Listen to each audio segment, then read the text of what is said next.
Bukan hanya Gubernur Sumsel, pada gelaran Hari Bayangkara ke-77 di halaman Geria Agung, Bupati Empatlawan Jonci Muhammad juga mendapatkan pin emas yang diberikan langsung oleh Kapolda Sumsel Irjen Pol Ar-Rahmat Wibowo.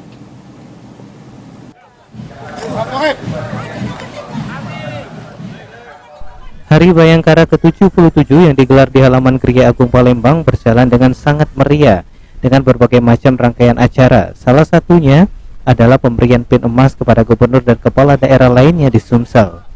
Salah satu penerima pin emas ialah Bupati Empatlawan Jonci Muhammad yang mengucapkan selamat Hari Bayangkara ke-77 dengan usia Polri yang ke-77. Jonci berharap agar Polri semakin jaya melindungi, mengayomi dan melayani masyarakat serta semakin profesional dalam menjalankan tugas. Jonci sendiri menjelaskan jika selama ini Pemkab Empatlawan selalu sinergi dan kolaborasi bersama Polri sehingga warga Empatlawan sangat merasakan peran serta Polri terutama Kapolres untuk Empatlawan. Atas nama pribadi dan Bupati Empatlawan mengucapkan selamat HUT Bayangkara yang ke-77. Insya Allah dengan usia yang ke-77 Polri makin jaya, Polri makin melindungi, mengayomi dan melayani masyarakat di seluruh pos Indonesia. Harapannya Pak? Harapannya ke depan betul-betul bahwa nanti Polri makin profesional. Jadi tribarata mereka melindungi, mengayomi, melayani betul-betul bisa diimplementasikan kepada masyarakat.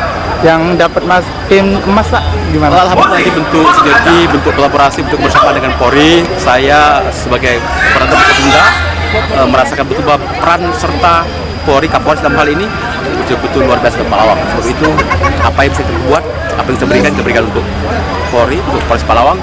Begitu juga insya Allah kami butuh pengabdian, kesungguhan Polres Empatlawan berbuat terbaik di Empatlawan dengan visi madani. Sementara itu Kapolda Sumatera Selatan Irjen Pol Ar-Rahmat Wibowo menjelaskan jika pin emas yang diberikan ini sebagai bentuk apresiasi dari Polri yang langsung ditandatangani oleh Bapak Kapolri melalui Dewan Kehormatan. Jadi pin emas ini merupakan suatu bentuk apresiasi dari Polri, bukan dari Kapolda Sumatera Selatan. Untuk Pak Gubernur, Ibu Ketua DPRD itu langsung ditandatangani oleh Bapak Kapolri. Itu melalui Dewan Kehormatan.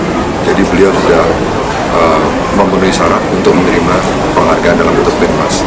Tidak semua perwira bisa mendapat pin emas dan tidak semua masyarakat bisa mendapat pin emas berdasarkan. Eki Saputra, PAL TV.